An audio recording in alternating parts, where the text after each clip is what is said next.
Assalamualaikum warahmatullahi wabarakatuh. Selamat pagi, siang, sore, atau malam Bapak Abdul Rahman dan teman-teman sekalian. Perkenalkan nama saya Latifah, mahasiswa PJJ S1 Manajemen.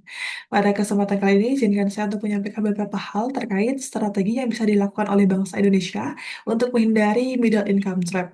Lalu, apa sih sebenarnya middle income trap itu? Middle income trap merupakan suatu keadaan di mana negara itu berhasil mencapai tingkat pendapatan menengah tetapi tidak dapat keluar dari tingkatan tersebut untuk menjadi negara maju.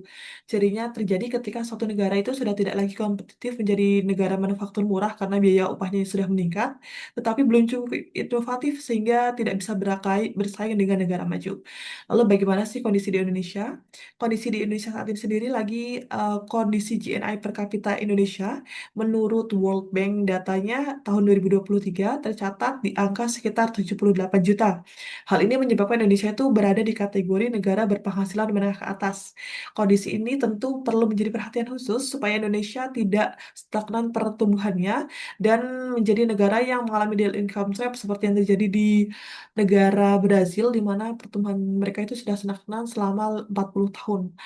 Sebagai negara besar kita tentu tidak berharap hal tersebut terjadi juga ke negara kita. Maka itu perlu ada beberapa kebijakan di bidang fiskal, moneter maupun luar negeri yang dapat diambil oleh pemerintah Indonesia. Yang pertama, ada strategi di bidang kebijakan fiskal melalui pengelolaan penerimaan dan belanja negara.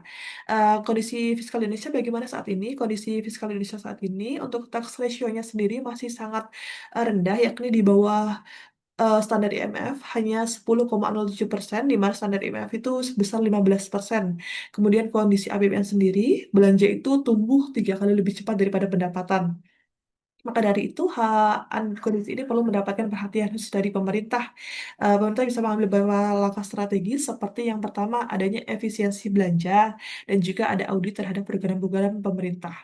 Pemerintah perlu memangkas belanja yang tidak produktif seperti perjalanan dinas maupun kegiatan-kegiatan seremonial dan fokus ke pembiayaan yang bersifat produktif dan berkualitas seperti pendidikan, vokasi, eh, riset dan penelitian, kemudian adanya pemerataan pembangunan infrastruktur, terutama di luar Jawa yang belum merata.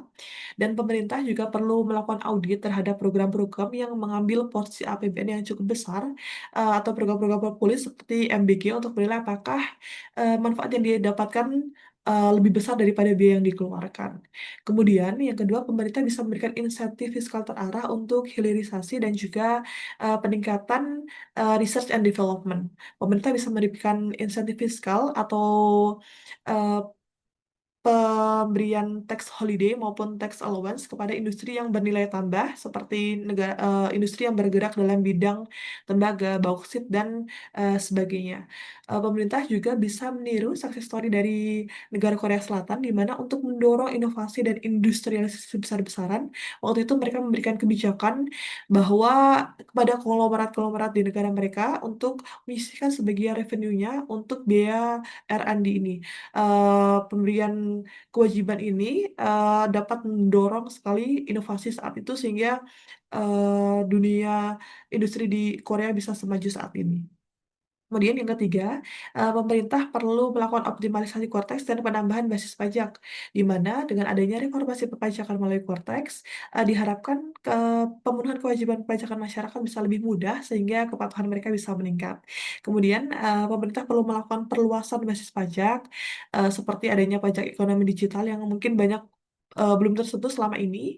Kemudian adanya juga pengenaan pajak karbon dan juga adanya peningkatan audit terhadap wajib-wajib pajak besar sehingga semua hal ini bisa menjadi basis fiskal yang cukup kuat untuk di masa depan. Kemudian bagaimana kaitannya dengan middle income trap ini sendiri adalah tanpa kebijakan fiskal yang kuat, tidak akan ada ruang untuk investasi publik di bidang pendidikan, infrastruktur, serta inovasi, di mana tiga pilar tadi merupakan pilar utama yang memungkinkan suatu negara untuk keluar dari jebakan ini. Kemudian yang kedua adalah adanya kebijakan moneter atau adanya pengelolaan suku bunga dan stabilitas nilai tukar di mana kondisi Indonesia saat ini sangat serius karena kurs rupiah sangat turun mencapai 17.800 rupiah per US dollar. Maka dari itu perlu diambil beberapa langkah moneter yang perlu untuk menstabilkan nilai rupiah ini. di mana kemarin BI rate atau suku bunga Bank Indonesia ditingkatkan menjadi 5,25%. Ada beberapa strategi lainnya di bidang moneter ini yang bisa dilakukan Indonesia.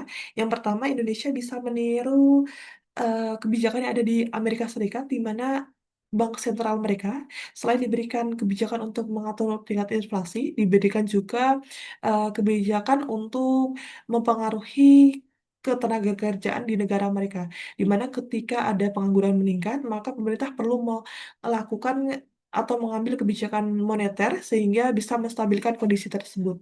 Hal ini bisa menjadi sesuatu yang dipertimbangkan di Indonesia, mengingat Indonesia itu sekarang mengalami bonus demografi yang sangat besar hingga tahun 2035. Sehingga ketika hal tersebut jadi diantisipasi dari sekarang, dikhawatirkan bonus tadi bisa menjadi beban di masa depan. Kemudian yang kedua, kebijakan moneter bisa dilakukan dengan pemberian insentif kredit untuk sektor prioritas dengan menurunkan atau pelonggaran giro wajib minimum kepada bank-bank yang memberikan tadi kredit kepada sektor inovasi, teknologi maupun pertanian, di mana dengan adanya pelonggaran ini diharapkan bank bisa menurunkan bunga kredit kepada sektor-sektor tadi sehingga mereka bisa memiliki modal tambahan untuk meningkatkan inovasi di bidang usaha mereka. Kemudian yang ketiga adalah adanya inklusi keuangan sektor informal via fintech, di mana lebih dari 60 juta masyarakat pekerja di sektor informal ini belum memiliki akses terhadap perbankan yang resmi. Sehingga ketika ada kebijakan moneter yang diambil, hal ini tidak dapat menjangkau mereka secara langsung. Maka dari itu diharapkan adanya inklusi keuangan yang lebih melalui bank digital maupun fintech sehingga ketika ada kebijakan moneter tadi bisa langsung menyentuh lapisan bawah ini. Nah, kaitannya dengan MIT sendiri adalah tenaga kerja yang terserap dengan optimal dan produktif merupakan persyaratan persyaratan untuk menciptakan pertumbuhan itu yang inklusif dan berkelanjutan, bukan hanya pertumbuhan ekonomi yang bisa dinikmati lapisan atas saja. Kemudian ada kebijakan yang ketiga atau kebijakan di bidang utang luar negeri, di mana utang luar negeri Indonesia ini tentu trennya terus meningkat dengan beban bunga yang semakin besar. Maka dari itu perlu adanya strategi-strategi baru. Yang pertama bisa dilakukan dengan enforcement DHE atau devisa hasil ekspor 100% bagi eksportir komoditas, di mana eksportir komoditas sumber daya alam itu wajib menahan devisanya di dalam negeri. Hal ini akan memberikan ruang atau cadangan tambahan devisa bagi negara tanpa perlu mengambil pinjaman ke luar negeri. Kemudian pemerintah juga perlu memastikan bahwa setiap pinjaman ke luar negeri itu bisa digunakan untuk pembiayaan investasi infrastruktur produktif, bukan untuk pembiayaan operasional semata. Pemerintah perlu meminta mungkin rencana pembiayaannya dan juga melakukan analisis cost benefit yang sangat ketat dan dilakukan sungguh-sungguh, bukan hanya formalitas semata, sehingga biaya pembiayaan yang diambil benar-benar untuk investasi. Nah, yang ketiga adalah adanya transparansi dan tata kelola Danantara, di mana hal ini menjadi penting karena begitu besarnya aset yang diatur oleh Danantara, sehingga pemerintah perlu memastikan bahwa untuk pokok dananya dari Danantara ini bisa terlindungi, dan juga negara hanya boleh menggunakan data investasinya itu untuk APBN tadi, dan juga negara perlu memastikan bahwa tata kelolanya ini transparan, kemudian bebas dari intervensi politik sehingga tidak dimanfaatkan sebagai alat kepentingan politik semata. Kaitannya dengan MRT sendiri adalah negara yang berhasil keluar dari jebakan middle income trap ini adalah bukanlah negara yang paling banyak berutang, tetapi mereka yang paling efisien untuk mengolah modal dan alokasikannya ke investasi yang menghasilkan.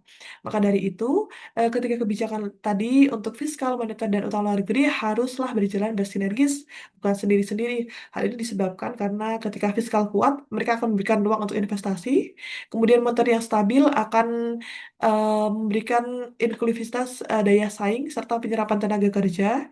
Kemudian utang yang terkelola dengan baik akan memastikan bahwa setiap pinjaman yang dia ambil itu benar-benar untuk menghasilkan nilai nyata bagi ekonomi. Maka dari itu, saya berharap agar pemerintah mengambil langkah yang serius supaya Indonesia tidak terjebak dalam middle income trap ini dan bisa menuju negara maju. Sekian dari saya. Wassalamualaikum warahmatullahi wabarakatuh.